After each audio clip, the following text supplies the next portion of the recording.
off all these siege tanks now. Those drones really desperately trying to run for their lives. There's Wednesday Night Starcraft. vVv Gaming.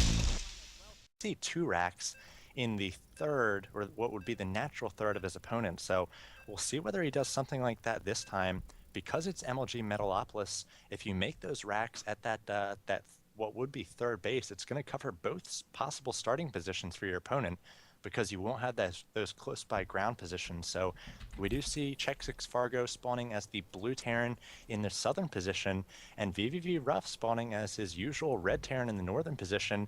And like I said, if he is able to place those barracks like he did the one game, I think there's the exact same positions as well in the third of xSixFargo. He could have a lot of Marines early on, when usually in this matchup we see Hellions come into play a little bit more, sometimes even Banshees. So you can definitely catch your opponent unaware. Yeah, but it doesn't look like RuFF's going to be doing anything too out of the ordinary. It looks like it will be a pretty standard opening. Supply depot being built on the front ramp over here. It looks like we will see the same thing coming in from Fargo. And in any mirror match, I always like to keep track of the production tab and see where they start to differ and what the differing strategies are going to be. Both players sitting at 11 over 11. I don't see a gas first coming in from either of the players, so it looks like it will be that standard 11 or 12 racks, followed by perhaps a 13 refinery, unless they try to do a little bit of fast expanding here on Metalopolis. Yeah, man, I think we've seen actually quite a few builds disappear from TVT. I'm not sure that players go Banshees early on as much. I think we see, with the Hellion becoming more and more popular, that has really become the go-to unit for harassment, to control space and take down Marines. We see Banshees still from time to time, but I remember when TVT was first fleshing out as a matchup, we saw quite a few early Banshees. So we'll see what the players like to do here. RuFF, I think he does like the Hellions, oftentimes going Blue Flame off the double factories. So we'll see what they have in store for us. Most definitely, as we are now going to perhaps see some scouting coming in from both of these players. RuFF now scouting as well a little bit after Fargo, so Fargo will find his opponent a little bit more quickly, as we do see an upgrade to an orbital command by both players, and Fargo going for a later gas. I'm not quite sure what to make of this. I've never seen a 15 gas come in from a Terran player. Normally it is built a little bit earlier so that you can get your factory right after your supply depot is done, but now we are also going to see perhaps a Reaper expand coming in from RuFF. So unique strategies, or a little bit more of a traditional strategy by RuFF. Meanwhile, Fargo having a little bit more minerals as this game gets underway. Yeah, I wonder if he's saving up for a command center of his own. He is pumping out those Marines, as we saw in that other matchup.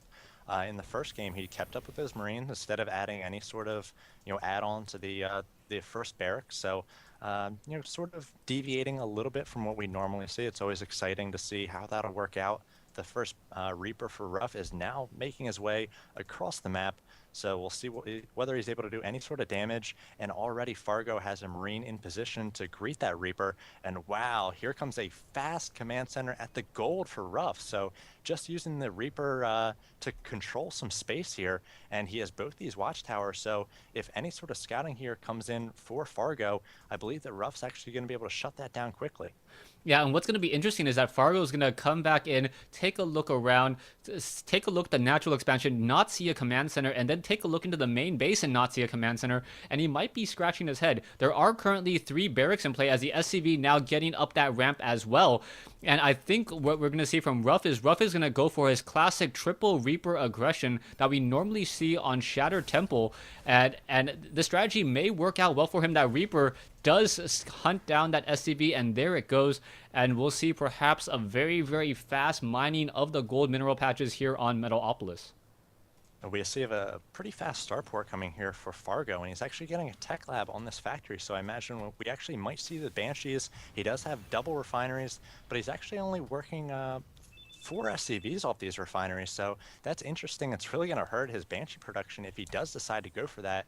As you mentioned, he does have his second orbital command on the way, so he too will be expanding, but he's not going to have the gold like RuFF does. RuFF transferring SCVs here to that gold expansion. Now we see taking on these Marines here. He's going to be able to make it into the base of Fargo, and he's going to be able to take down a few more Marines with those Reapers, and now finally pulling back. So maybe Fargo feels like, okay, I shut down the Reapers, but he's got to know those Reapers came a little bit later than usual.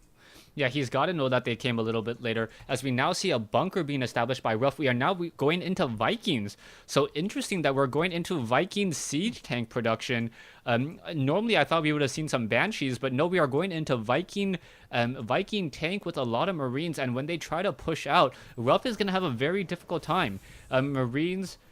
Marines and Marauders perhaps would be a better choice right now, but he's still training mass Marines because he does have that gold. The gold does definitely help him with Marine production, but as soon as a siege tank sits anywhere near this Xel'Naga tower or on the Xel'Naga tower, he's going to be able to just do some long distance blasting, and RuFF will end up being behind. And here comes Fargo with his Viking, and he's going to go right over the expansion here. He's going to see that the gold is up and running, and already that there's a bunker down. So he's going to know that he needs to push out with these siege tanks once they are done. He's going to get on his horse here. He's got his all of his units here into a group. I think he's ready to go. He's about to bring some SCVs as well, but he might be waiting for another tank and that siege tech to finish. So he really has to put some pressure on this gold before RuFF is really able to take advantage. Yeah, right now RuFF does have a lot of Marines with stim, so during that 3 seconds when the siege tanks would like to be able to siege up, the Marines may be able to get enough damage there, and he's going to be able to spot this as RuFF is controlling the center towers. In comes a very large group of units, SCVs, Marines, and tanks now coming in, but the Marines may simply be able to just circumnavigate around this and then perhaps charge up into the main base. There's not much left inside Fargo, and RuFF does have essentially the ground to give. He can lift off, move back with those Reapers, and be able to have the ground to give. It's like trying to attack Russia. There's so much room that he has to give as the Marines are now going to be charging up the ramp and dealing a lot of damage. Yes, stimming up here, and they're going to be taking on the economy immediately of Fargo, focusing down as many SCVs as possible. And as you mentioned, all of the units for Fargo are away. At this point, these Marines stimming up, they are very low. They are all red, and the siege tank might be able to finish them up. But these Marines were able to do some damage, taking down, 15 workers. It is 35 to 23 in the worker count. Fargo has not landed his second expansion yet, and RuFF is about to be on 3 bases with a nice, macro and production all set up. He's got 5 racks. He's got a factory and a starport underway, and he's got once again a pack of Marines heading across the field, ready to be aggressive. Yeah, I think that just completely caught Fargo off guard. I had originally thought those Marines were going to try to engage and defend that gold mineral patch, but RuFF was like, I'm Terran. I can lift off my buildings.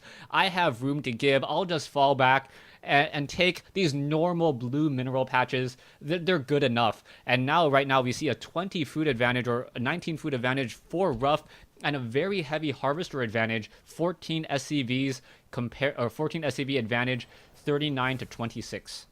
I like this. RuFF has this pack of Marines, almost treating them like Zerglings. Says, okay, you'll push out, maybe you'll take down my third, but guess what? You're going to have to trade a natural for it. So he's going to perhaps stim up here and try to take on this one lone siege tank, ready to defend here for xSix Fargo, and Fargo moving into the third at the same time as RuFF, able to focus down this siege tank in the natural of Fargo. He's going to make it up into the main once again with these stim Marines, and he's going to be able to take down the entire economy for Fargo. Fargo's going to have to do lethal damage with this push into the natural here for RuFF. So he does have 3 siege tanks. They're going to be able to take on all comers here, especially with the Viking able to provide high ground sight. So Fargo going to have to do his best to defend here in his main. He is down to just 10 SCVs against the 42 of RuFF, and RuFF does have a planetary fortress at this natural. Yeah, something that you never ever see, a planetary fortress at the natural expansion. SCVs could easily start to repair it. Marines now coming in, stimming down, going to be able to focus down these 2 last siege tanks here. SCVs joining in on the fight, trying to win the war. 1 siege tank left, and there is the Grats coming in from Fargo. RuFF playing Terran like a Zerg. What did you make of that? That was crazy, saying, okay, I'm a base ahead. I'm able to take that loss of a base, and I'm just going to counterattack with this pack of Marinelings, or whatever you want to call them, stim Marines, able to focus down the siege tank in that natural quickly and just doing so much damage to the economy of Fargo. Fargo is a tight macro player, keeps the spending low, so he doesn't have 1,000 or 1,500 minerals to fall back on. If you take out those SCVs, that is going to hurt him big time. And we saw RuFF able to stop the bleeding once again, make it 2-1, and get vVv Gaming right back in this Wednesday Night Starcraft clan war. Yeah, I just really liked Ruff's play, using or Ruff knowing one of Terran's weaknesses in that they're not really able to rally units or build up a lot of units back at home quickly. With Protoss, if they saw a lot of Marines simply walk in, most Protoss players at this point have 5 or 6 gateways, would be able to warp in 6 zealots a little bit in the fog of war and then engage. Or with Zerg, you never quite know when a round of spawn larva is going to go off, and what you think is going to be a sneak attack, you may be walking right into a giant trap of 20 roaches. But going up against a Terran, he saw the army, he had the Zelnaga tower, he saw all the Marines, and he's like, you know what? I don't need to defend. I have room to give. I can lose this gold mineral patch, and he almost baited Fargo to attack him at the gold in order to get that engagement. Yeah, he had that bunker there, and it was